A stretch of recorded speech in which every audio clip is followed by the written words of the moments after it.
This episode is brought to you by my friend Rebecca Walzer, a financial expert who can help you protect your wealth. Book your free call with her team by going to friendofdinesh.com.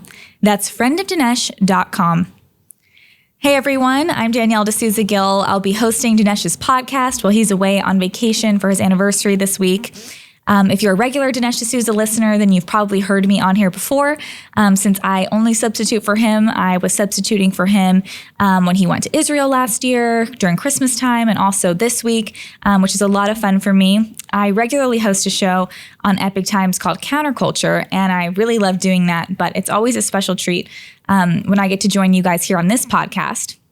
But the best way you can find out more about me is to follow me on Facebook, Instagram, Twitter, True Social, Rumble, all the places. I'm at Danielle D'Souza Gill, and that's where you can find out my content, videos, all those things. But we have a lot of content to get to today. So today we're going to be talking about Biden's dirty laundry. And what do I mean by that? Well, Ashley Biden's diary has been confirmed as real and authentic. We're going to look at some of the statements she wrote. They're pretty disturbing. We're also going to speak with Tara Reade, a former Senate aide who recently hinted at a possible congressional investigation into her sexual harassment allegations against Joe Biden. This has been confirmed. She will be testifying before Congress, according to herself, Marjorie Taylor Greene, and Matt Gaetz. We're also going to be talking about the parallels between the Democrat Party and authoritarian regimes. We'll start there when we come right back. This is the Dinesh D'Souza podcast. Just when you thought it couldn't get any better, Mike Lindell and MyPillow are launching My Mattress Topper 2.0. Their new 3-inch MyPillow mattress topper is made up of 3 unique layers. Layer 1, MyPillow patented foam, which provides superior support and durability. Layer 2 is transitional foam, which provides optimal comfort, evenly distributes body weight, and helps relieve pressure points. Layer 3 was a cover made from a special material to keep your body temperature regulated throughout the night. This MyPillow mattress topper is washable and dryable. It's made in the USA and comes with a 10-year warranty and a 60-day money-back guarantee. This incredible 3-inch mattress topper is as low as $219.59 with promo code Dineshs. So call 1-800-876-0227. Again, that number is 1-800-876-0227, or just go to mypillow.com. But either way, don't forget to use the promo code DINESH, Dineshs.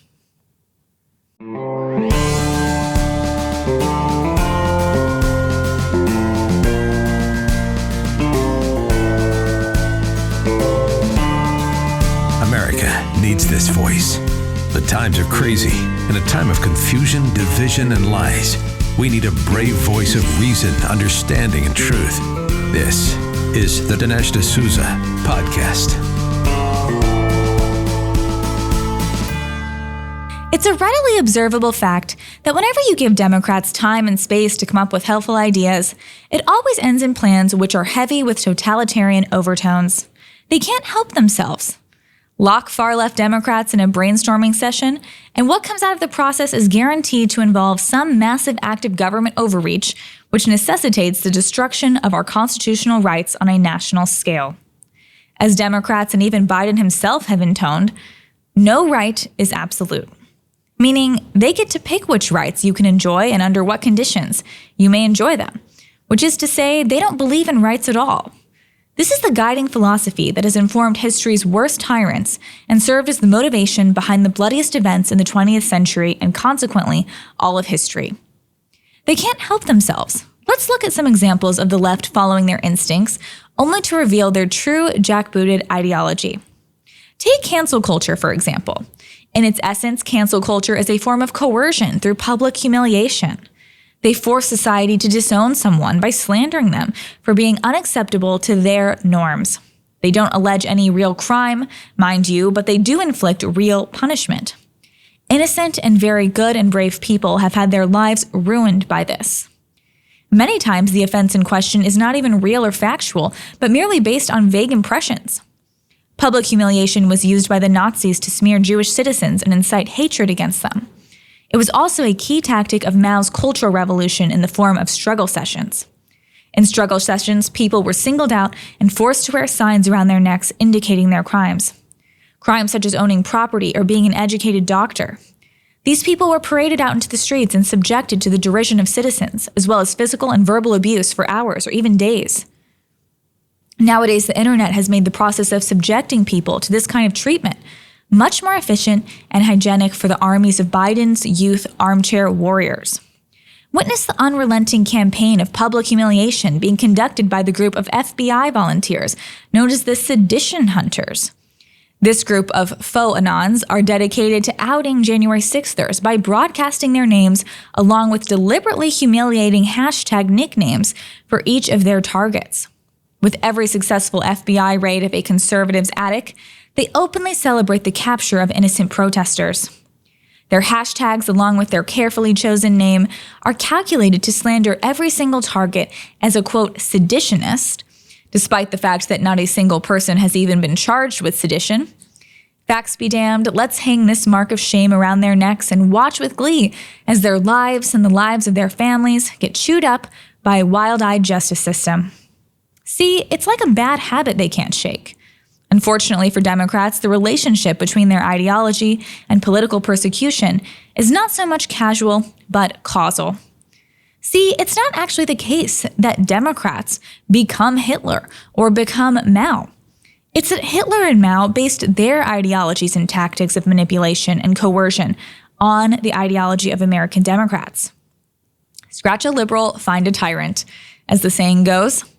Or, as Dinesh D'Souza, you may have heard of him, said in his 2018 book, Death of a Nation, quote, "The senior Nazis who made the Nuremberg laws, while they were making those laws, they had in the hand the democratic laws of the Jim Crow South. They crossed out the word black, wrote in the word Jew, and they were off to the races. So it's time to stop acting surprised that the party that created the Klan, promotes eugenics, and pushes communism, is always on the vanguard in any movement that destroys our liberties. They're Democrats. It's hard-coded into their ideological DNA. That's why they want to subject their most feared political adversary, Donald Trump, to another round of completely delusional criminal proceedings. They want to publicly humiliate him with handcuffs and a perp walk. Then they want to subject him to another kangaroo court before a jury not of his peers, but of theirs. A group of irrational wannabe tyrants. There's no doubt that the charges being contemplated in Manhattan are bogus. Nationally recognized legal scholar Jonathan Turley called this, quote, a patently political prosecution, and compares DA Alvin Bragg's case to a Frankenstein monster. It's half dead given that the statute of limitations already ran out, and the previous attempts by the feds to prosecute it had to be dropped. But it's also cobbled together from a flimsy interpretation of state and federal codes. According to Turley, quote, he is reportedly going to convert a misdemeanor for falsifying financial records into a prosecution of a federal crime. What's more is that similar attempts at political retribution against Democrat politician John Edwards have previously failed. One need only to come up with a non-campaign related reason behind the use of funds for them to be declared personal and not political. If a lifelong politician and public servant like Edwards could beat these charges, the case of a private billionaire using his own money for his own private purposes is even less scandalous. A successful prosecution would actually spell doom for business, as usual in the swamp, as it would require all politicians to track every dollar spent, regardless if it was campaign-related or not. On the other side of the equation, you have Joe Biden, who every day sinks further and further into the mire of his actual crimes. Since GOP investigators have come up with bank statements showing that not just Joe Biden, but the entire Biden family have been the direct beneficiaries of the Chinese Communist Party to the tune of millions of dollars, the administration has been doing backflips trying to explain that it's not real, or it doesn't count, or it's not illegal, or nobody knew what was going on. But the fact is, they did know what was going on. Joe Biden knew what was going on. Emails obtained by America First Legal shows not only that then Vice President Joe Biden knew, but he was the force behind the scenes trying to deflect the damage by crafting Hunter's PR and directing journalists to none other than the State Department. So Joe Biden not only uses his position in government to sell us out, he tasks the government itself as his own public relations lackeys when he needs to cover. Meanwhile, China has forged a close alliance with Russia, the very same country that Joe wants to start a nuclear war with. I tell you, it's mystifying how every single person with a unique opinion on Ukraine is slandered as a Putin puppet, while our own commander-in-chief is being directly paid by the only other superpower willing to provide financial and military support to Russia. But in case you haven't noticed, tyrants aren't exactly known for their intellectual integrity or moral consistency. They also aren't known for their brains. By their very sociopathic nature, tyrants lack the capacity to truly understand how people think and feel, which is why this blatantly political prosecution shtick keeps backfiring on them. Since news broke about Trump's impending arrest by the Manhattan DA, his poll numbers actually improved, as they did after the Mar-a-Lago raid. They were hoping to scare we the people into submission. Some mass raids, some kangaroo court trials, where the government breaks more laws than the defendants, and a good dose of public humiliation, and voila, a frightened and easily manipulated citizenry. That doesn't work on us. Ours is a nation of heroes known for standing up to history's worst monsters. Because we are Americans, and we don't tolerate tyranny. You could say it's an acquired taste. After all, we got our start by shirking off the yoke of British tyranny. Markets go up and come down. Smart investors take advantage of the upside of the market while protecting against the downside. We're in a rocky economy with banks going under, stocks sliding, and Biden at the helm. This is a time to be cautious, not reckless. Dinesh and Debbie have a portion of their savings in gold and precious metals. Why? Because they are the smart hedge against inflation and market downturns. They trust Birch Gold because they have top-notch people to advise them, and they have an A+ rating with the Better Business Bureau. If you text Dinesh to 989898, you'll get a free information kit on gold, and then you should talk to Birch Gold about getting started.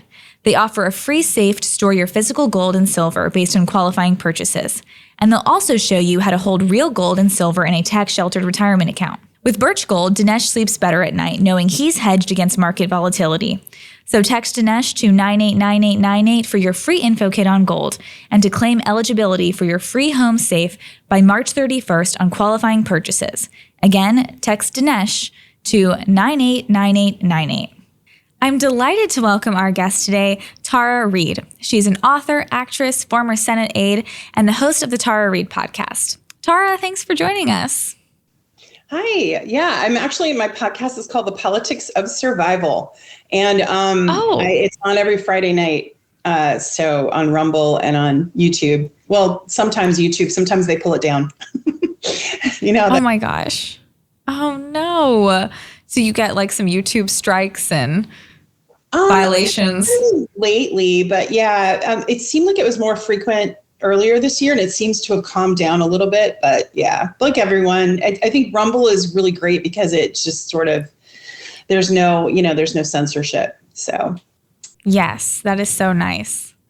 Mm-hmm. It's crazy too how I'm sure you were just talking about things that shouldn't have been censored, but you know how it is. But yeah, I thought we could get started by maybe you could tell us a little bit about like your earlier years in life. Where did you grow up? Where are you from? Kind of tell us a little bit about you, like pre-becoming a Senate aide. Oh, okay. Yeah, that's interesting. Well, I wrote about it in my book, Left Out When the Truth Doesn't Fit In, and you can find that on Amazon or wherever.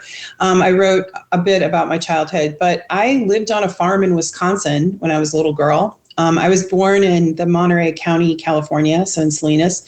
And, I went back there as an adult, actually, to the Monterey area, which is a beautiful area, but very, very expensive.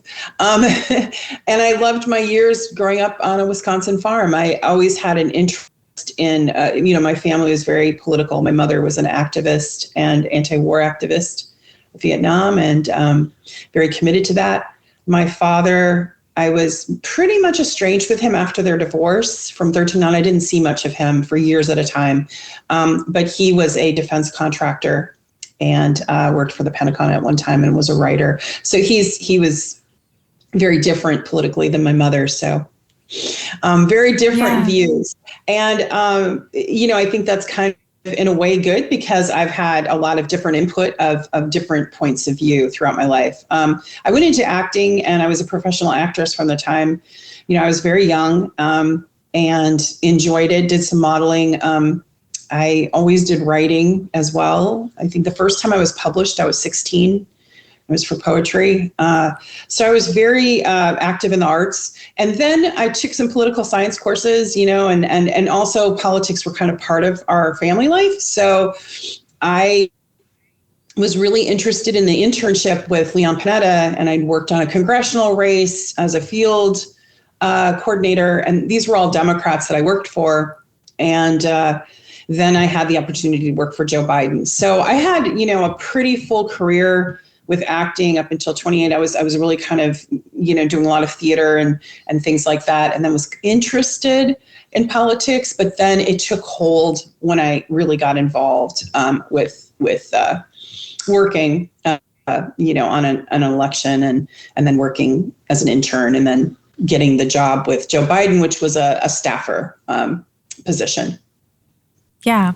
And what kind of inspired you to be interested in politics, to want to be a Senate aide, all of those things from acting? Well, I mean, with acting, it was fun, but the reality of acting, when I did like a couple of films, like I was in La Bamba, I was just a dancer, I was an extra, and then auditioned to be a dancer and then got selected and did a couple of other films as well and walk-on roles. And I loved theater because that was very robust. You got to do things. But with film, it's a lot of sitting around waiting unless you're a lead role. And, I was young and I wanted to be intellectually stimulated. So when I got interested in politics and when I got that job, I kind of wrapped my arms around, the job. It's very hard work, as you know, to work in politics. And I just became very interested in it. And that's why I made the switch. When I had that opportunity to intern with Leon Panetta, I took it, and it changed the course of my life. I also had been encouraged when I was younger to maybe look into becoming a politician. And I had dreams, and aspirations when I went to Joe Biden's office of becoming a senator. I didn't have, I didn't have, like, you've heard about people, coming to DC for different reasons. But one of the things that attracted me was the idea of working in a Senate office, being mentored, and then perhaps running for office myself and making a difference. So public service, and that was always really important in my family. And I was really interested in it. Yeah. And so you went in there with a lot of idealism. You had goals. You wanted to learn new things when you went to work there. So when you got there as a Senate aide, when did things kind of begin to maybe not feel as idealistic or as positive while you were there? Well, almost right away, unfortunately. And I want to contrast it a little bit to Leon Panetta's office. Leon Panetta's office was very professional. Politically, I may not agree with everything he does, but he was very serious minded and he worked very hard, and the office was very structured. It was just like what you would expect, a normal, like, you're trying to do things for your constituents, and it was a normal working environment. Biden's office was a shock. It wasn't that way at all. It was a very top down kind of, people were treated not very well, lower staff. I mean, for an example, one of my colleagues who had an advanced degree and worked as a legislative aide was telling the senator, advising him how to vote and like giving him information. He was delegated to drive the limo for Beau Biden and his date for the inaugural events. And he had to do that as a volunteer. He wasn't paid for that. And it's not like, and I mean, that they just kind of treated their staff like minions a lot of times, unless they were on the inside track, and then they were given a lot of favor. So it was a very strange environment. Joe Biden did not seem serious to me. He seemed more, he didn't seem intellectually committed to what he was doing, is what I'm trying to say. And I got that right away. The way he would touch me, I thought was unusual, but remember, this is the 90s. What was tolerated then is very different than what happens now. But even then it was unusual, and unusual enough for me to call my mother and say, hey, this happened and this happened. And I kept calling her, and she said, she educated me, really, that's not okay. That's sexual harassment. He has power over you and he shouldn't be doing that. Because he would put his hands on my shoulder and go underneath my hair. And he asked for me to serve drinks at an event. I don't know what type, but it was, I thought it was a fundraising, but I don't know. But he liked my legs apparently, and thought I was pretty and wanted me to serve drinks. And I wasn't there for that. I was serious about what I wanted to do. I wanted to learn and I wanted to grow and I wanted to, like I said, I had aspirations of eventually running for office or running an office. I mean, running, like a chief of staff position or running for office myself. I didn't have aspirations of being, dating a senator. I wanted to be one. Yeah. Yeah, of course. And when you kind of started experiencing those uncomfortable things, you said you told your mother and you kind of knew that it was weird. Did you notice that he would kind of treat a lot of women like that? Was it like mostly you? What was kind of, how did you like observe him? What I noticed about Joe Biden is he treats people like objects. It's like they're in his world. And I felt definitely like I did not feel important. I didn't feel like he was giving me special attention. I felt like I was just there, an object, like for his amusement, pleasure, whatever it was at that particular moment. He's not I know people keep saying how warm and engaging he is. That is not my experience of him. My experience of him is and he also had a very bad temper. So, and we all saw that in staff. And I think in a congressional hearing, if some of those staff members were called, they would have to tell the truth about the real atmosphere of that office. Right. Yeah. I mean, I've seen some of the videos of, him with the Clarence Thomas hearing or other things. And so he definitely does have more of that dark side that isn't just the friendly Joe. So when you were there, how long were you working there? 9 months, approximately. 9 months. 9 okay. Months, technically, yeah. Mm-hmm. And how did that come to an end? Well, it was after I had filed the sexual harassment with the Senate, and they called it back then the counseling office. They didn't really have a proper name. They didn't really address sexual harassment back then in a protocol way, the way they do now. Everything has changed like 2 or 3 times since that year. But I was given basically an intake form, and they were going to like mediate a counseling session or something. But I filled out the form, and that's what I recall. And it was filed, and then no one ever followed up. When they followed up, I wanted to talk about the sexual assault because this was after it. It was right after that period of time is when my duties were stripped. I wasn't allowed to supervise the interns. I was put in an office space where I was told that even if I went to the restroom, I had to call and tell my supervisor where I was going and what I was doing and for how long. And it was and they basically said, your job is to look for another job. You're not a good fit. So I was basically forced to resign. And that was coming from the chief of staff. Yeah. Yeah. Wow. And when you reported it, did you report like what he did, or is it more kind of like, here's a sexual harassment claim, or kind of how did that work? What did you tell them at the time that they sort of swept under the rug? I didn't tell them anything. It was an intake form. So it was literally just a written form. I gave probably basic sentences and in hopes that they would call back. And they, of course, I was supposed to put down another person's, so I had a cooperating witness and put down her phone number. And she was never called. And I never heard anything after. So nothing. Wow. Nothing came of it. My understanding is that it should be sealed in the University of Delaware files if it's there. Although Joe Biden has made it clear that those files are not in the public interest and will not be released. Wow. Well, it's good that you're speaking up about it because then people can hear from you directly. How did your experience with that sexual harassment affect you throughout life after that work experience? It definitely impacted me. I mean, I went to the next job that I had. I couldn't get a job on the Hill. I had a baby the next in 1994. My daughter Michaela was born, and I got a job with State Senator Jack O'Connell.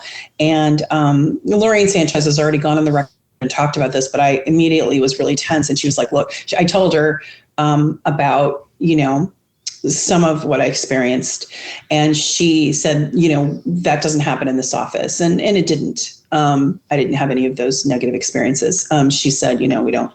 So yeah, definitely I became very cautious, defensive, if you will. It impacted me immensely because it impacted my self-esteem. I think, some of the things he said to me was very devastating at the time, and it resonated throughout my life, particularly the sexual assault. It had a deep impact on my life. It took a long, long time to not be completely frightened to talk about it. So I talked about it to a few friends or close family, but definitely not the media at that time. And I think what really got to me was seeing Lucy Flores torn to pieces, that young politician from Nevada. And when I saw her, media just kind of eviscerating her just because she came forward and said, hey, this wasn't comfortable. She didn't even make that strong of an accusation, but it was creepy, right? He, kissed the top of her head and he had his hand. She didn't, she was a politician and she's trying to be serious. And it was at once creepy, but also kind of, I don't know. It's like him asserting his power and control again. And again, people need to understand that with sexual harassment and sexual assault, it's not about sex. It's about power and control. And Joe Biden always, because I think he is and this is my opinion and total based on what I experienced, but I think he has deep insecurities. And so I think he gets in people's spaces. He does those types of things to exert his power, try to be alpha. Tell us more about, your experience of Biden in those realms. I think you had mentioned Beau Biden earlier. Did you ever kind of see his family around, or what was his interaction with them? Oh, I know. I mean, the Hunter Biden was too young at that time. Beau Biden was, I can't remember, but he was in and out with his father at that time. He was young as well, but he was old enough to go to the inaugural balls. We were all invited to that for the Clinton thing. But I went to a Christmas party and saw their layout. I met Jill Biden and I'm aware of their dynamics and their household. It was quite clear, who they were and what they were about.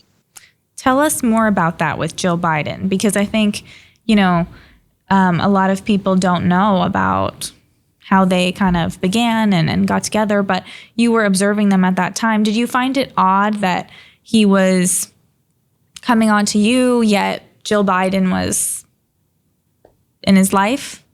I have to tell you, in 1993, you heard a lot of things on the Hill, and my understanding of a lot of what was going on was there was a lot of extracurricular activity, if you will. That was consensual. So it didn't surprise me.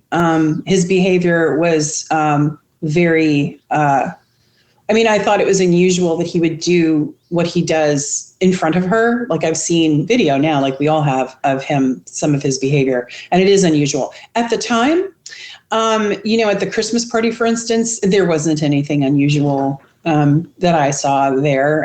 As far as that goes, I can only speak to my direct experiences regarding Biden, and we were alone when that happened, and she wasn't there. So I have no idea, The harassment was when you two were alone. Yeah, it wasn't when he, was in front of his wife. So. Right. And later on, when you kind of looked back at this and then saw that people had a much different understanding of sexual harassment, is that kind of when you felt like you wanted to speak up more on this issue? Or what kind of led you to share your story more? You mentioned your book and other things like that. What kind of inspired you to talk about it? Well, I think the fact about the abuse of power is really pivotal, because it ruined my career. My career ended, whatever career I was going to have, ended. With that event, with that sexual assault. Sexual harassment and sexual assault often, unfortunately, leads to the victim losing their career and the perpetrator goes on. In Cuomo's case, for instance, I mean, his career has been sidelined, but he's talking about making a comeback. And, his victims spoke quite clearly about what happened to them. I think, for instance, Lucy Flores, who is the young politician I mentioned, we haven't heard from her since, right? Where's her career? How did, her coming forward and being brave and talking about what Joe Biden did and that it wasn't okay, even in this time, and we're talking 2020, in 2019 when she came forward, excuse me. So what I would say is that I saw a continuation of this pattern of behavior where it's allowed, even encouraged. And the Democrats use the Me Too movement in a very hypocritical way. They use it when it's convenient for them and toss it when it's not. And that needs to stop. And one of the things my daughter said to me during that time when I was thinking about coming forward, she was an adult. And I said to her, she knew about, what had happened to me. And she said, Mom, he's too powerful. And when she said that, I thought, oh my gosh, this is generational. This just keeps going generation to generation, where these people in power think that they can get away with anything and there's no consequences. They're above the law. And I think Joe Biden, I'll give an example. Like recently, his mic was on and he didn't know it. And he said, no one F's with a Biden. That's mafia talk. That's not the president of the United States. But literally, that's how these people think. And going back to 1993, when I filed, right after I filed that report, the assistant press secretary under Evelyn Lieberman, he and I were speaking, he knew about it. And he said, Tara, he said, we will effing destroy you if you go forward. And that was significant to me because, I'm, wow, a young person, and that's a significant thing to say. He wasn't directly threatening me. Like, he wasn't saying it in a way like menacingly. He was saying it just kind of matter of fact. We will effing destroy you. Like, that's how they think. And so that really motivated me and Lucy Flores motivated me that this has to stop. And people like myself, we have to step forward. We have to be clear. Yeah, for sure.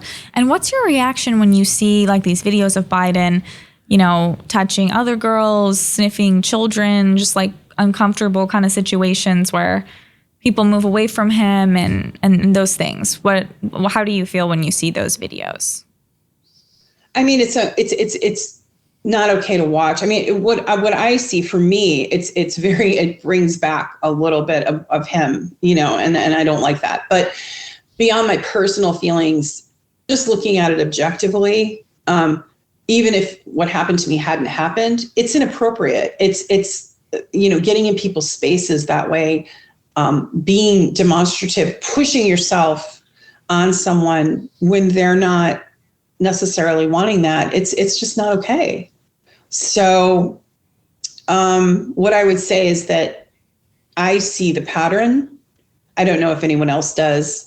I'm not an expert in this field, but I definitely see a pattern of his behavior being that he does not think there's any consequences to his behavior. He simply wants that gratification in that moment. Yeah. And you mentioned his insecurity, things that you feel like lead him to want to assert his power.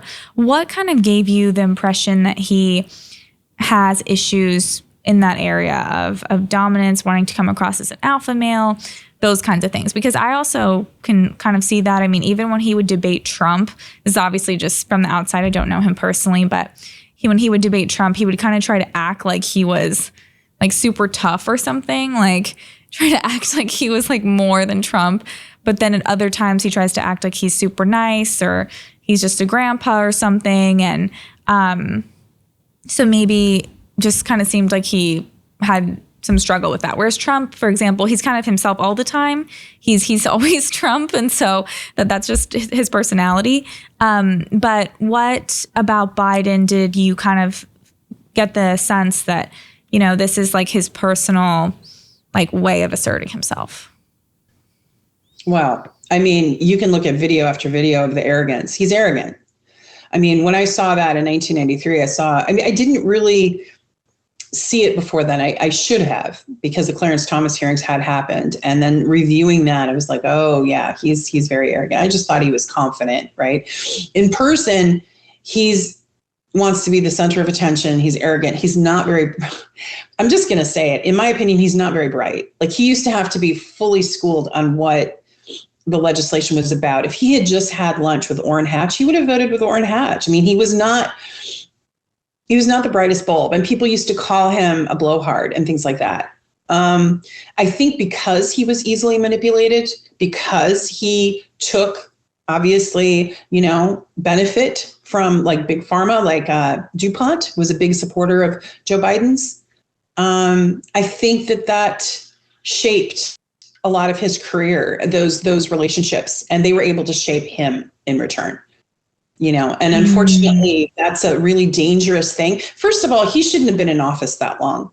I mean, fundamentally, looking back on that now, he's still there. Now he's the president. But I mean, Nancy Pelosi, some of these others, even Mitch McConnell, I don't care if they're Democrat or Republican, they're fossilizing in their seats, making millions of dollars.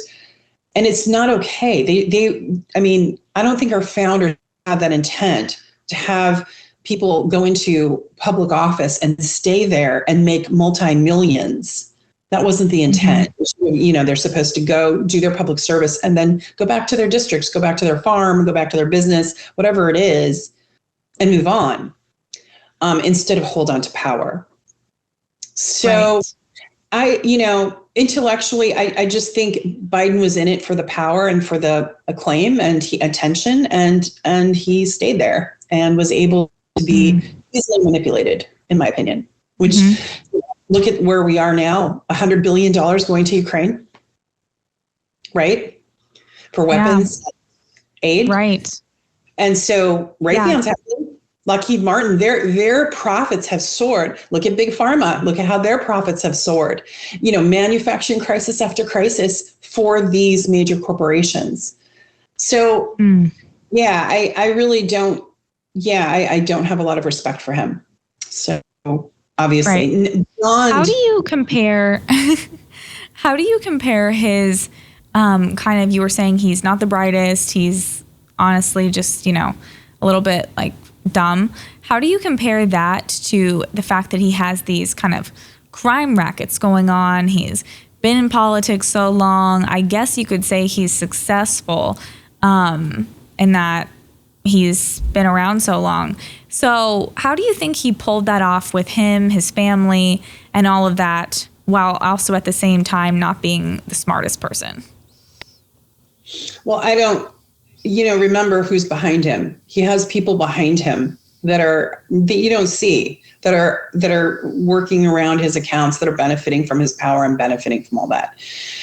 So, his family, for sure. It's just my opinion. I particularly don't think he's bright. Like, you would see Leon Panetta, for instance, reading the bills, reading the information. You never saw Joe Biden doing that. He would get briefed. He wouldn't know how to vote. He wouldn't know what the subject matter was, So wow. I'm basing my observations on. This is before his old age. He was even struggling. Part of it. Which is fine, like, if that's what you want for your representative in Delaware, okay. But I just think, and I'm not even, I don't agree with Panetta on a lot of things. In fact, Panetta sits on the board, I believe, of Raytheon. So he's not a good guy, right? But he's smart, intelligent, and that's the difference. Clinton, whom I don't agree with at all and don't support, and I think it's awful what he did to Juanita Broaddrick, and it was a crime and other things. However, he is intelligent. You can see that, right? Joe Biden, no, he's not. I think he's manipulated very well, but he's not intelligent. Yeah. Okay. We're going to be right back. My grandpa didn't believe in the stock market. He was a put your money in the bank kind of guy. But Dineshs discovered in the early 1990s that investing in the market makes sense if you're in it for the long term. Problem is, we're in a very rocky economy with lots of craziness at home and lots of instability abroad. There's always a risk of a black swan event, a single event that comes out of nowhere and basically cripples your savings. So how do we take advantage of the upside of the market and protect ourselves against the downside? We need some really good guidance here. My friend Rebecca Walzer is a tax attorney and wealth strategist with her MBA from the London School of Economics. She and her team can help protect your wealth during these unprecedented times. Go to friendofdinesh.com and book your complimentary introductory call today to see if you qualify. Again, that's friendofdinesh.com. All right, well, we are back with Tara Reade. Tara, I wanted to get your reaction to this. This is a diary entry from Ashley Biden. The diary has been confirmed as real and authentic.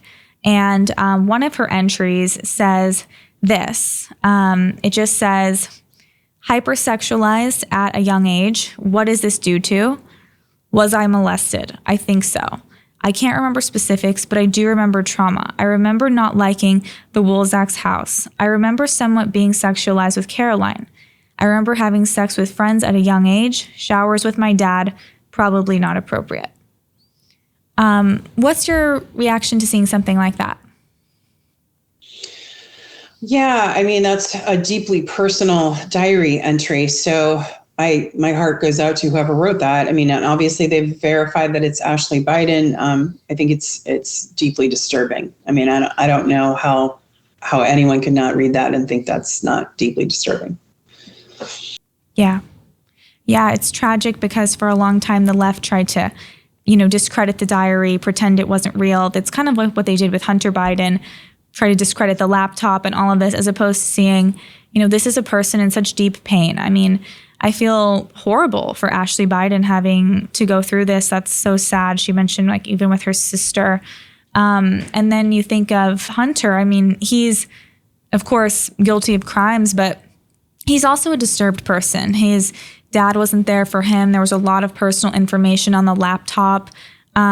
He struggles with drug addiction and things like that. And so it's really sad to see the left just kind of belittle it and act like, oh, it doesn't matter. It's not a big deal. We're just going to prop up Joe Biden, as opposed to focusing on whether it's a sexual assault or mental health. So how did you feel when I saw that you posted on Twitter about how some Democrats are already kind of downplaying your experience? How does that line up with the fact that typically they want to go full force with Me Too or things like that, but then when it comes to something that goes against their narrative, maybe it's a politician like Biden they want to prop up, they then want to immediately discredit the person making the comment? Well, it's hypocrisy. I mean, but the Democrats have taken that to an art form.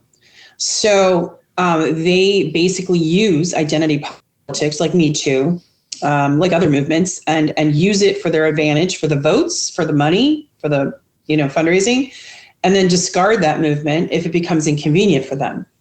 But as I said to you earlier on, sexual assault is nonpartisan. You mentioned how Democrats are already trying to dismiss it. Already online, Representative Connolly, I believe from Virginia, the Democrat, basically said, insinuated that I wasn't a reliable witness without ever even talking to me, without ever even knowing me, just on troll rumors, on literally internet trolls. And the Democrats will use the stereotypes about rape myths or whatever to suit them, if it suits them to discredit the person. And I think, they did that with the Cuomo case. They did that. They're trying to do that with mine regarding children of politicians. Usually the media is off limits with them. So their argument is, the children have nothing to do with this. But the problem is that Joe Biden made his children part of it, right? Because he used them to get favors. And it's obvious by the bank records, there's been some money that's exchanged hands with foreign governments that's been peddling favor. And that's bribery, possibly. These are all possible crimes and they need to be investigated. Are they true or not? Well, there's bank statements. So what does that mean? And that's up to an investigation to further dig in and follow the trail of money and follow what the consequences were. But for sure, anything that tarnishes Joe Biden's harmless grandpa image, but at the same time, he's this, strong leader. If anything tarnishes that, any narrative, it gets shoved down by Democrats because they want to install him for another 4 years. And it's irresponsible, I think. That's my opinion. Yeah, I also saw the news that you will be testifying before Congress. I saw Marjorie Taylor Greene and Matt Gaetz invited you to do that. Can you tell us a little bit about how that happened? And also, I'm so looking forward to you being able to share your story with the nation. Thank you for saying that. I have asked for this since 2019, 2020. I've said I would go under oath if they would investigate Joe Biden. And nothing has ever happened. One of the misnomers about all of this is like Jen Psaki had gotten up in front of the White House press, and said, this is when she was press secretary. She was asked a question about me and said, oh, that's been litigated. That was absolutely false. And the fact that a representative of the Biden administration made a false and inaccurate statement like that knowingly is really concerning. It's never been investigated. It's never been investigated at all. Paying a PR firm and planting media hit articles on me to silence a story is not investigating a crime. Just like the way the Hunter Biden story was suppressed, just like the Ashley Biden, that part was suppressed. All of that was purposely suppressed with money from the media and from the public seeing it. And that is wrong. That is a crime, actually. So, what I would say is that I'm looking forward to testifying in Congress about my experiences in 1993. They're going to throw the kitchen sink at me and try to say all kinds of things. In 2019, they called me a Russian agent. That was the first thing Biden's campaign said, was that I was a Russian asset. Then when they couldn't do that, they moved on to saying, well, they class shamed me, slut shamed me, basically tried everything in the book. And I kept coming forward and saying, none of this has anything to do with the facts of what happened in 1993. And so I hope that in the congressional investigation, I will be given the opportunity to answer all the questions.